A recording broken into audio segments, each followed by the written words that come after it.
Welcome into the Husker247 Podcast. I am Mike Schaefer, joined by Brian Christopherson. Brian, it has been a while. What have you been doing in that time? Lifting weights, running sprints. Your beard looks healthy, so it looks like we've both been getting some things done. Yeah, it's the summer. It's very red right now. I feel like really tapping into the Norwegic heritage I don't actually have whenever I look at ancestry.com. So, it's kind of where things sit. However, let's dive right into this right away. A lot has been going on with Nebraska recruiting, and you've had the recruiting file series running for a little bit now. So I actually want to start there before we get into these commitments, before we get into the visit lists, all of that stuff. What's been the best story, if you can condense it down to one, or the one that maybe just caught you the most off guard? You can go whatever parameters you want. What story has stood out the most from the assistant coaches you've talked to so far? Bill Bush has a pretty funny story about, and I can't think of the player's name, but he ended up in the NFL, and he was recruiting him on an island with Urban Meyer, and they showed up to the island and they didn't know where the guy was, and someone on the island is just like, "We'll find him for you." And it was just like they moved Bill Bush to where he was, and the guy was had his weed eater, this prospect who would later be in the NFL. I wish I could think of his name. Has his weed eater and his Timberlands out there, and is just chopping away. And Bill Bush like swung him like on the visit, and I think he ended up. This was when Bush was at Utah, I believe. So. But people can go back and look at the name on that one. But yeah, just interesting stuff like that. Bush is recruited there, and also like in Alaska for Zach Bowman, where there's no daylight, right. And you're getting used to that. So some of those stories are pretty funny. Mark Whipple was funny the other day. I thought about, like, he actually thought he had Drew Brees at Brown University. Drew Brees wasn't as highly recruited, right? And then he had been on an in-home, and the way I took the story, the next day, Drew Brees walks into the coach's office, and Whipple is still in town or whatever, and he's got on his Purdue hat, and so it's kind of like, all right, I fought the fight, but not today. So yeah, I mean, there's stuff like that is. I think guys, after a few years, even the ones that get away, they become more humorous stories than ones that stab them in the gut. Yeah, that's been good stuff. People can check out those stories on Husker247. All right. Nebraska, since I think the last time that we spoke, Nebraska has picked up 2 commitments, Jaden Doss and Brock Newton. They've had 2 official visits, one in May and then one here at the beginning of June. A lot has gone on. Where do you want to start with that, Brian? Do you want to dive into the 2 commitments and work our way out from there? Yeah, let's do that. We'll start with Jaden Doss, wide receiver, Raymore Peculiar High School in Missouri. This was a Bill Bush find, a Bill Bush guy, and an offensive asset for Nebraska football here. What kind of were your initial impressions, and were you the one that actually checked in with Jaden after his visit a couple weeks ago? No, we had the great Steve Wiltfong who did that one. So I didn't talk to him after it, but I did follow his recruiting story quickly. You always heard that Deebo Samuel name sort of as the trait comparison, and people, you got to be careful with that. I think people know where we're coming from on it. But what I wrote right after the commitment Friday, and I guess I'd stress again now, is I think this is an opportunity right now for Nebraska to sort of set its feet in the Kansas City area with a couple of prospects that are pretty big time. Jaden Doss being the first of those, and get that going like it should be going. I just don't feel like Nebraska in recent years, there has been some effort, but they, for whatever reason, haven't been able to land that plane. And so I think this is a big start on that. So the fact that you've got a guy like Bill Bush, who's such a great recruiter and communicator in that area, kind of laying the cement, and then you can get them here, and they already like the coach, and then they get to meet, in this case, it was Mickey, as a position type coach. It feels like that's a 1-2 punch that's very difficult for others to compete with. And then if Mickey can start to do the same thing in St. Louis with groundwork, which he's trying to do, and if Brian Applewhite, Texas is so broad, I mean, that it's its own country basically, but I mean, Brian Applewhite's down in parts of Texas and has connections, and if he can get you at least into some corners there, that those three areas I think could really change some things for Husker recruiting in the big picture.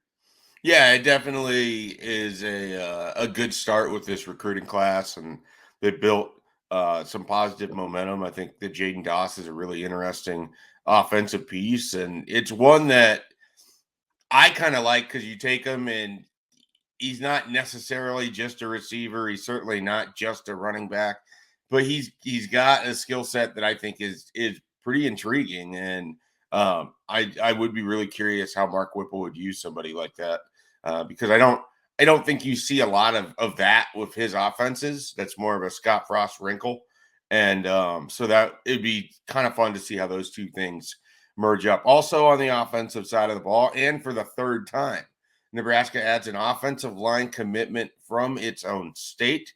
Joining Gunnar Gatula and Sam Sledge is Brock Knutson.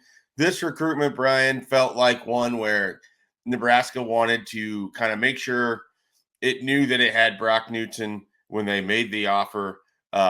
They did all their due diligence. They wanted to make sure that this, because they knew he was going to commit if they made that offer.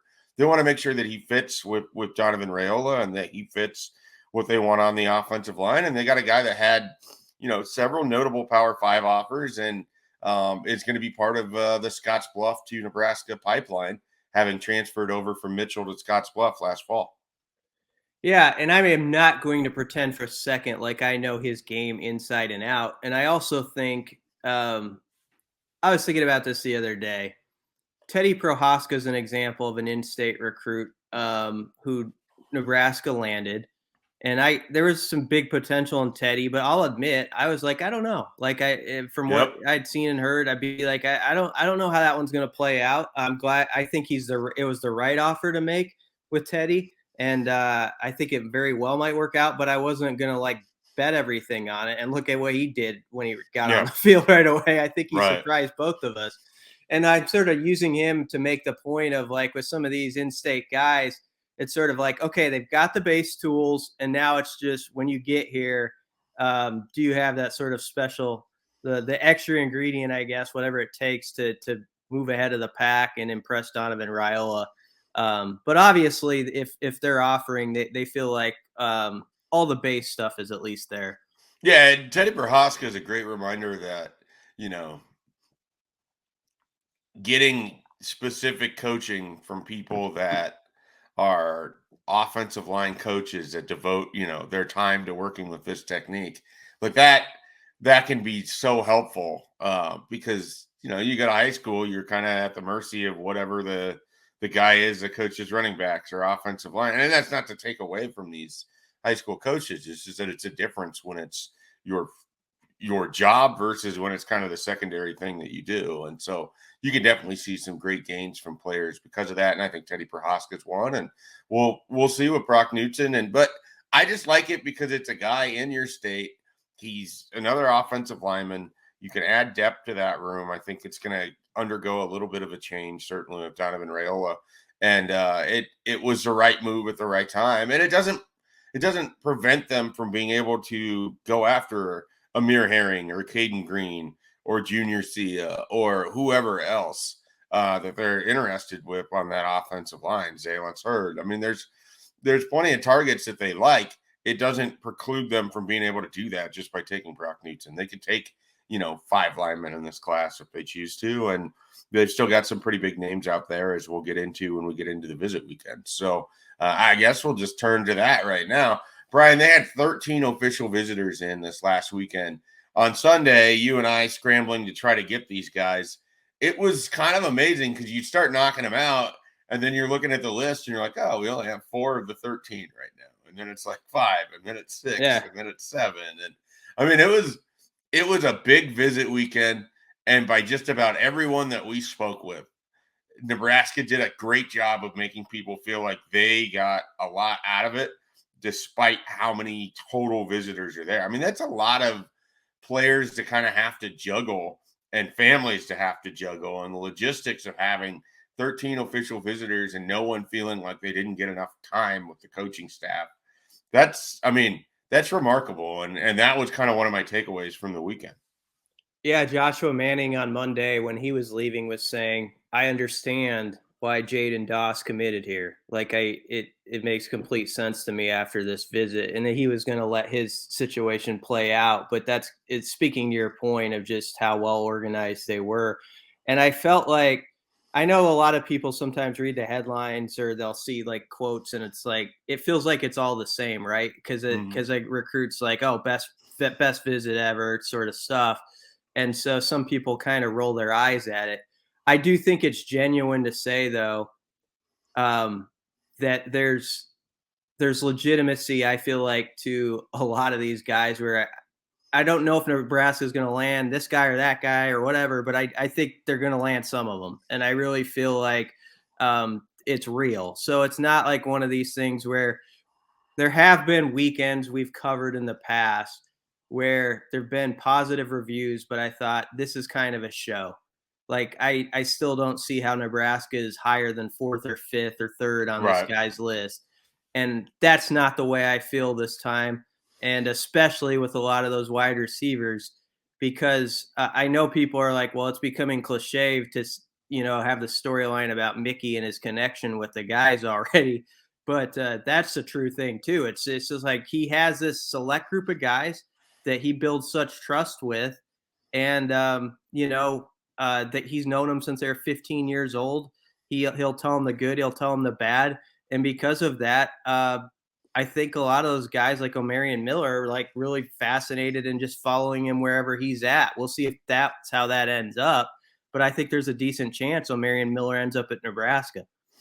Yeah, I mean, let's start there. I mean, grab a couple guys from the visit weekend that you talked to, and kind of assess where you feel like Nebraska sits at the moment. And I mean, to be honest, Brian, you were incredibly busy over the weekend. You were at Friday Night Lights. We'll get into that a little bit later. You chatted up several 2024s that came out to see Nebraska, including guys that left with offers.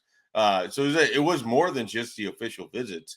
But among the official visitors, you mentioned Omarion Miller. Besides him, and who else kind of stood out in terms of having a good weekend? And you think Nebraska's put their best foot forward in terms of recruiting them?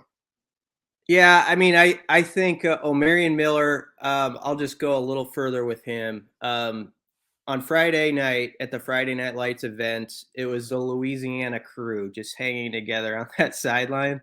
And so Dakotas Crawford, who had just got in town, was there, but also Trey Palmer was with those guys, and they're having a conversation. I'm sure they hung out the whole week. I know they were hanging out, and I think that's a big deal. Trey Palmer. We always talk about Palmer from the vantage point of what he might do as a receiver this year, but think about all the guys that Mickey's recruiting in Louisiana, and Trey Palmer can be that voice on the ground here already that's had 6 months here and is like, yeah, you can live here in Lincoln. Like this is different than what you're used to here, but this place can fit you. It fits me, and that kind of became more clear to me on Friday as I watched Palmer hold shop with those guys, sort of like the usefulness that he can be.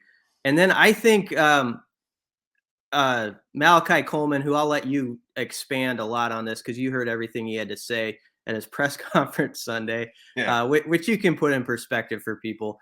But Ernest Hausman was touring him around. Ernest also had Joshua Manning with him. And there's another guy like Ernest is a very mature guy who's a first-year freshman who I think can really speak to this is going well here. This coach is what he says he is. And I think that's something that is true too and not artificial. Is I want to get into a culture conversation, but I think they have enough guys in the program now who despite their record last year, feel pretty good about like how things are going, where they can be spokespeople to these recruits like Ernest and Trey and stuff like that. So the receivers kind of jump to the front for me, but then I see a guy like Ashley Williams Jr. and I think he's really an interesting recruit because he's going to Minnesota this week. And that it feels like it could be a little bit of a Nebraska fist fight. I don't know. Someone else could be in there, but that's a prospect who has upwards of 20 offers. I know now. And in March, he was just kind of getting off the ground. And when you see him in person, you understand why. Like that, he's a edge guy who can still grow, but he can drop in coverage, do a lot of different things. There's guys like that are pretty interesting. Yeah, it sounds funny because it's not like there's this long track record, but right now it kind of feels like, oh, Minnesota likes an edge guy. I feel like Nebraska should probably also like that edge guy. Yeah. Because they've had a few in the last 5 years that have been pretty good players. All right, Malachi Coleman. So let's dive into this. He had and this is as far as I know, has never happened in terms of covering a Nebraska official visit. He's an in-town kid, which makes him a rarity to begin with. But he had a press conference on Sunday night, essentially a press conference, inviting the media who wanted to cover his recruitment, wanted to cover the official visit to a spot here in town. And he just kind of held court for a few minutes and walked through the visit with everyone. And the reason he did that was because he had 7-on-7 all day Sunday. Mm-hmm. He didn't want to have to try to answer phone calls while playing. He wanted to kind of be left alone. And I respect that. I appreciate it. I mean, like, would I have preferred to be able to get him on the phone for 8 minutes versus, going somewhere and doing it that way? Absolutely. You always want an exclusive. You want to be able to control all the questions and how it's all going.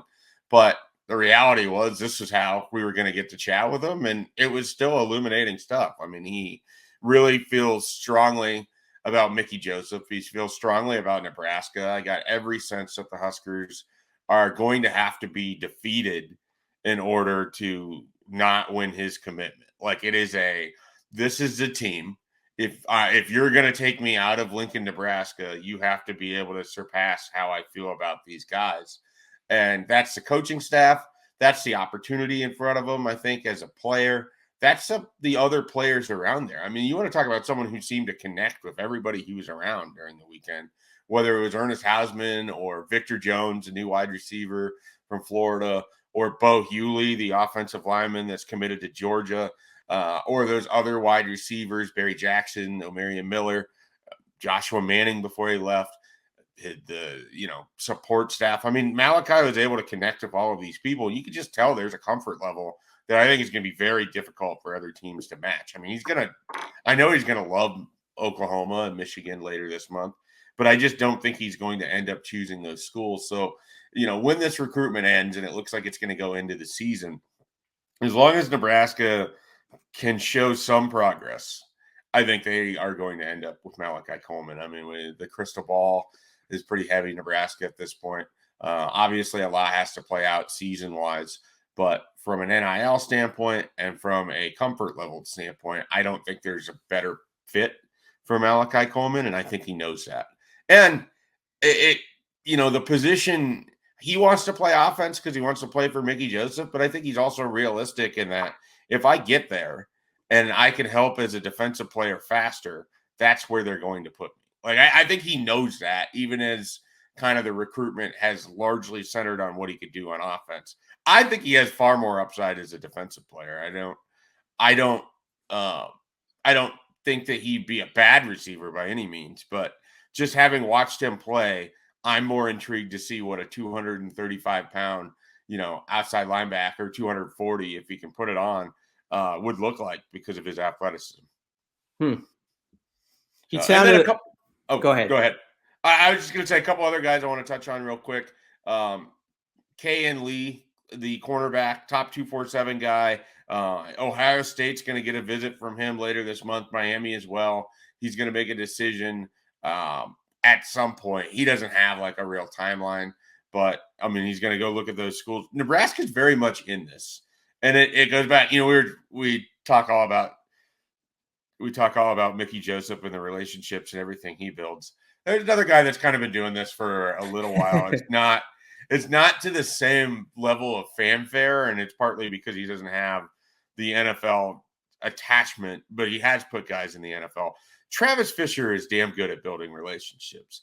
Kay Lee, he gave me this quote, and he had one similar to you, I think, before he ever came out to Nebraska, or it might have been to Andrew Ivins whenever they spoke about Nebraska. But he more or less just says his relationship with Travis Fisher is so good that they click when they don't even talk, that they can sit there and it's like totally comfortable to be in a room with someone where you're not talking because you understand each other, because you don't need to talk to understand each other. And then you don't need to talk about football to understand each other. And that seemed to be a valuable thing for him, because he kind of made it sound like, football is obviously why he's going to end up wherever he ends up, but he wants to be around people that he enjoys to be around if he's going to do it as well.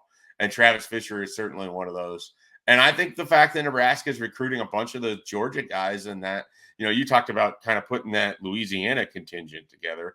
I mean, there was Janarian Bonner, there's Caleb Tanner, Miles Farmer, Gabe Irvin. I mean, Quentin Newsom. They've got guys in that Atlanta area that can certainly showcase, hey, you can come to Nebraska, you can be a starter, you can be successful, and then eventually we're going to start putting guys in the NFL from your area too. I mean, that was a good pitch for him. And then Adonijah Green, I mean, another guy, he's committed to Louisville, but would it surprise me if Nebraska's heavily in the mix? No. I mean, he's a little more guarded, and I think he kind of has to be, because I think he wants to keep that Louisville commitment until he's 100% sure. But he's loved both of his times out at Nebraska as well. And I think he's a little bit more of a, if you can get him, great, but it's not necessarily plan A type. But he's someone that Nebraska certainly has interest in, and another interesting recruit on top of all of it.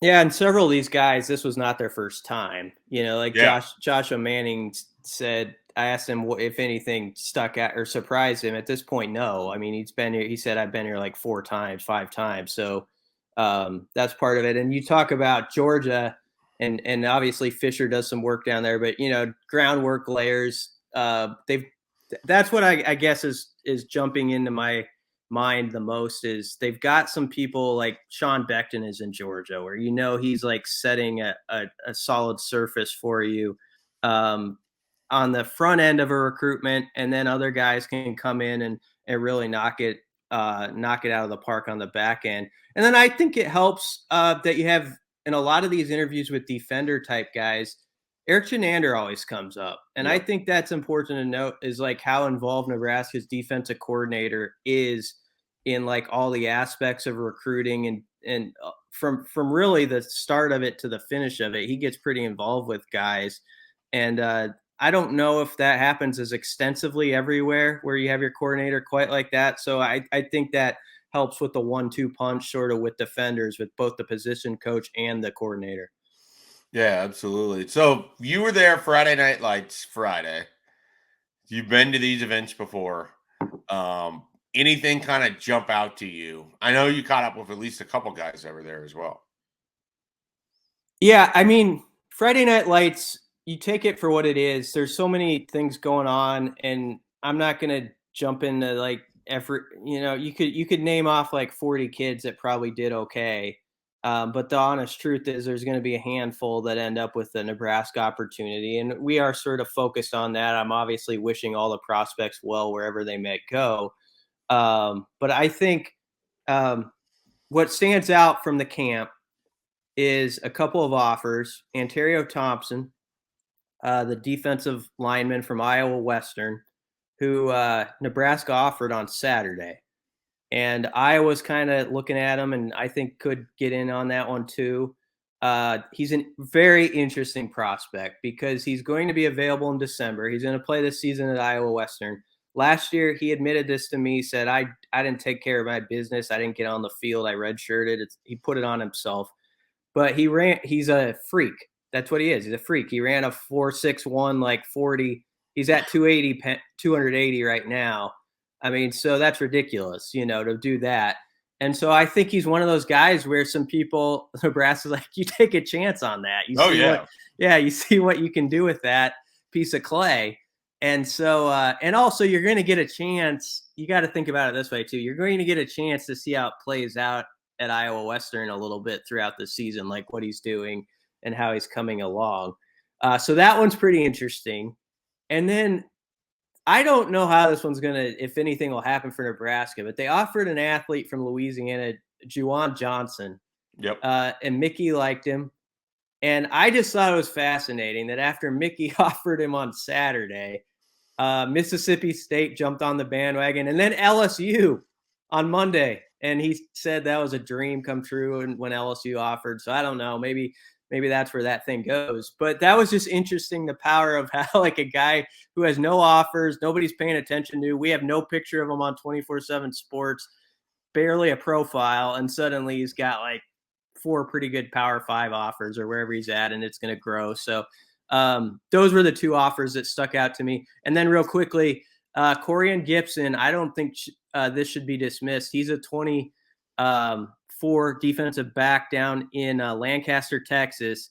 He very quietly came in for an unofficial on the weekend, and give a lot of props to Brian Applewhite on that, kind of convincing him to take a look, and that might set it up for, maybe gets a second visit next year at this time when it, to one of these things where he's an official guy and Nebraska's in the top 5 and has a shot. He's a 4-star guy who safety corner can do a lot of different things. So that's one to just keep in the back of your mind because he could be interesting a cycle from now. Look at that. They're already planting seeds for a year from now. Well, I mean, you kind of got to do that. You got to get them like here now as sort of like behind the scenes. They're not the big headline item that week, but then they might be in 12 months or what, so. Yeah, you said this, and in my head I was going through it, and I'd have to take a look at the exact list. But I could only name off a few guys that had not seen Nebraska prior to coming in for the official visit. O'Marion Miller would be one. Ashley Williams would be another.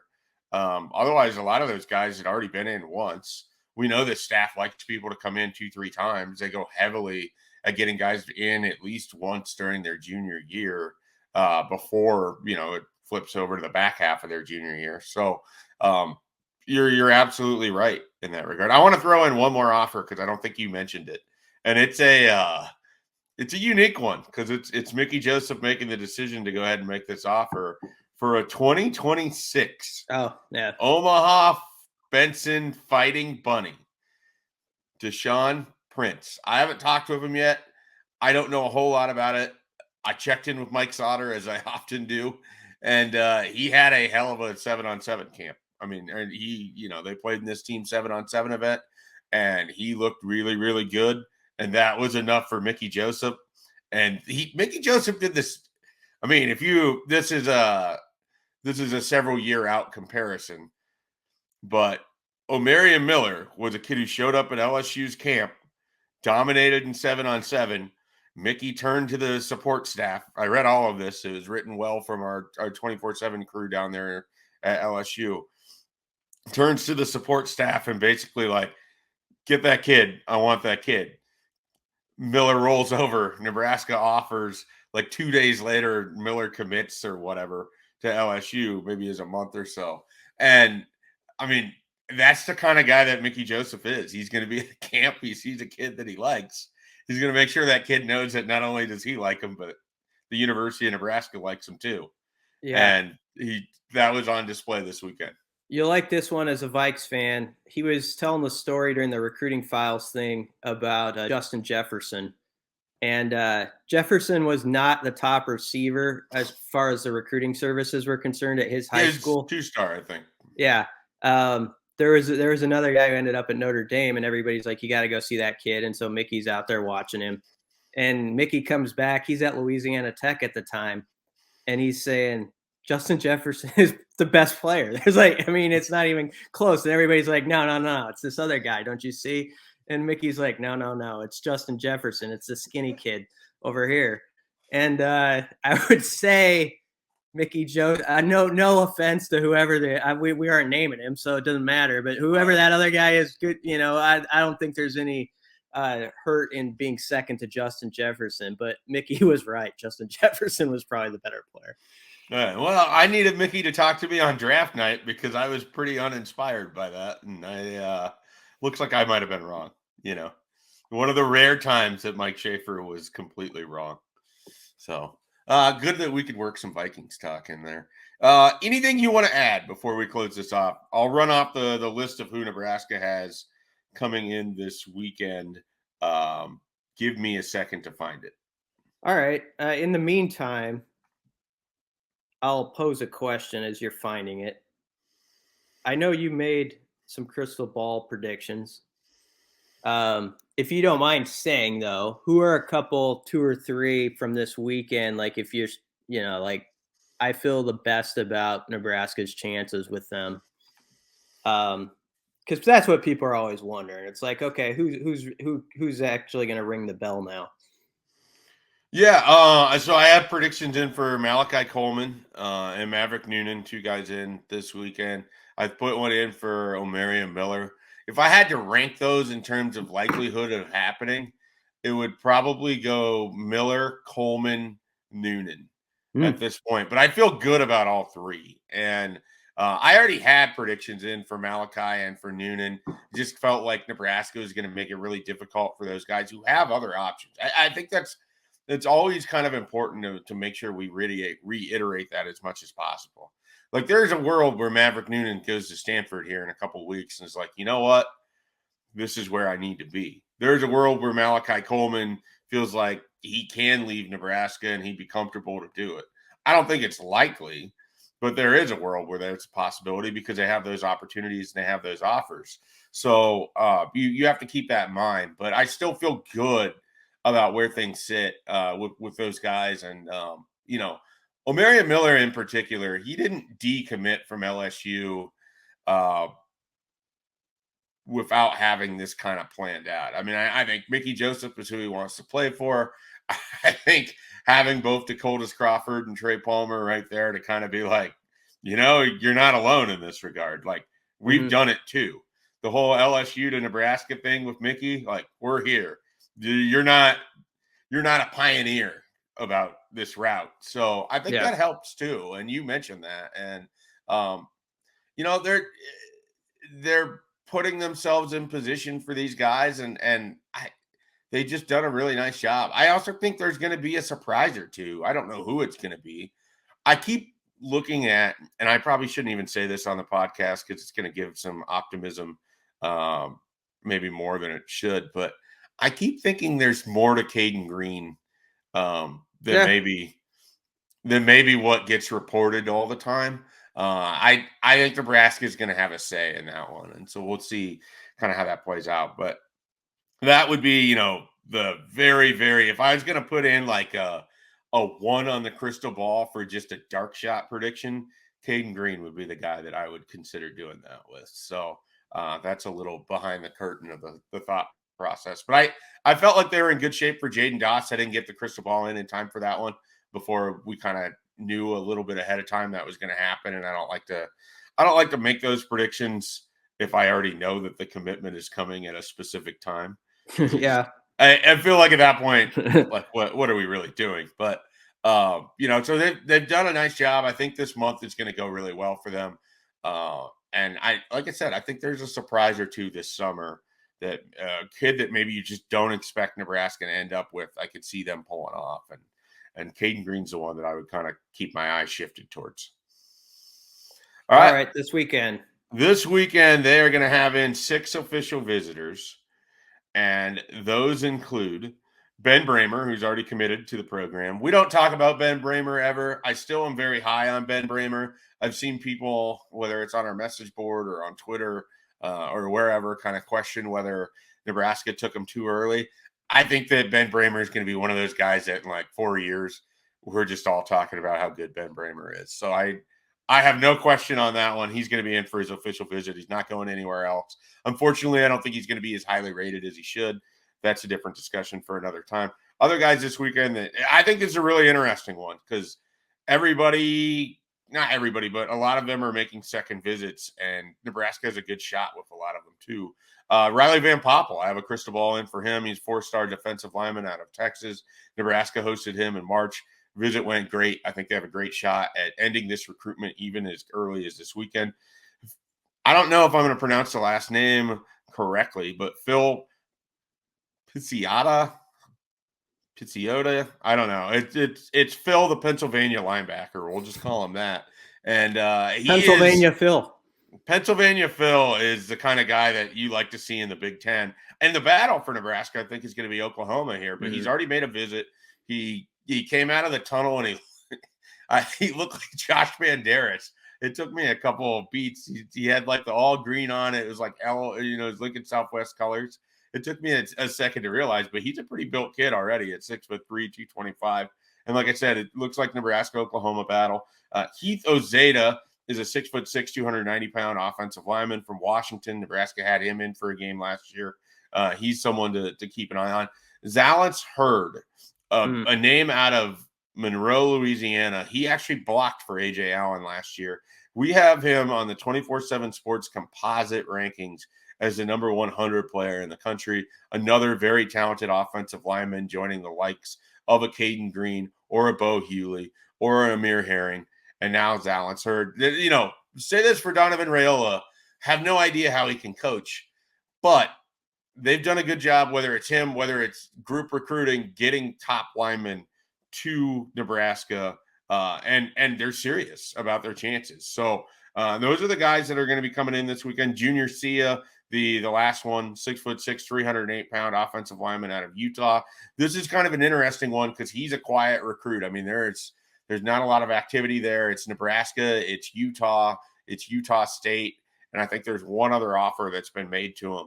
And so Nebraska's early on this one, so he's someone to keep an eye on as well. But that is your upcoming visit weekend. And again, it should be, I think, a good one for Nebraska. Yeah, and then Friday Night Lights, there's another one this week. No, not this week. It's 2 weeks. I'm sorry, week and a half. On June 17th, you'll have the second Friday Night Lights. On June 18th is the Pipeline Camp. On June 19th, they'll have another dozen official visitors leaving campus again. That promises to be an incredibly busy weekend. So we'll have plenty of coverage before then. But this month, I mean, everyone kept telling me, like, are you prepared for June? And I was just like, yeah, I've done this before.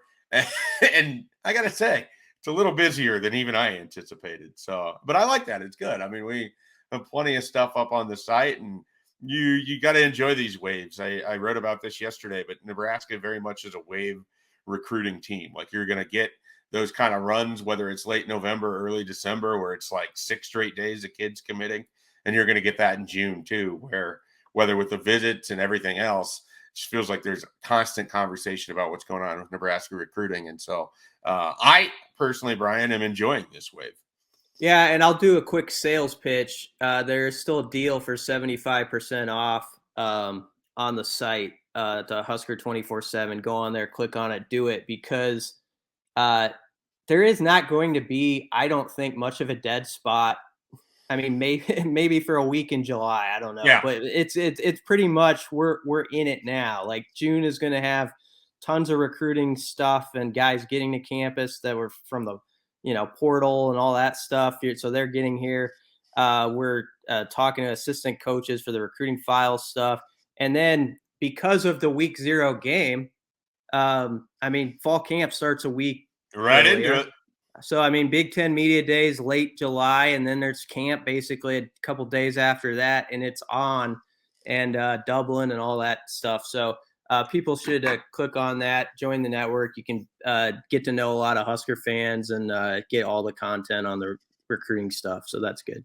Did it feel like we're 80 days away from the season starting? 81 days? I don't know where the tracker's at, but it's like we're at 80. We're at 80 today. Oh, yeah. Yesterday we were James Carney days from Husker football. That was 81.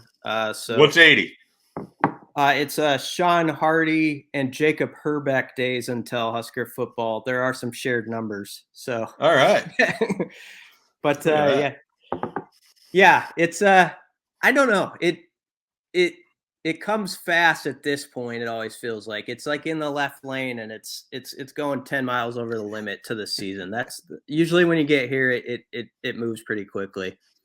Well, the good thing is Husker247 can move as quick as it does. We will have the coverage on whatever happens with Nebraska athletics. And as Brian said, great deal right now, 75% off. If you are not a member great opportunity to jump on it. Like I said, Nebraska's recruiting in a big wave right now. And if that wave carries us to the start of the football season, you know damn well there's going to be a lot of interesting things to write and talk about, and we'll have plenty of coverage on all of that as well. For Brian Christopherson, I'm Mike Schaefer. This is the Husker 24/7 podcast.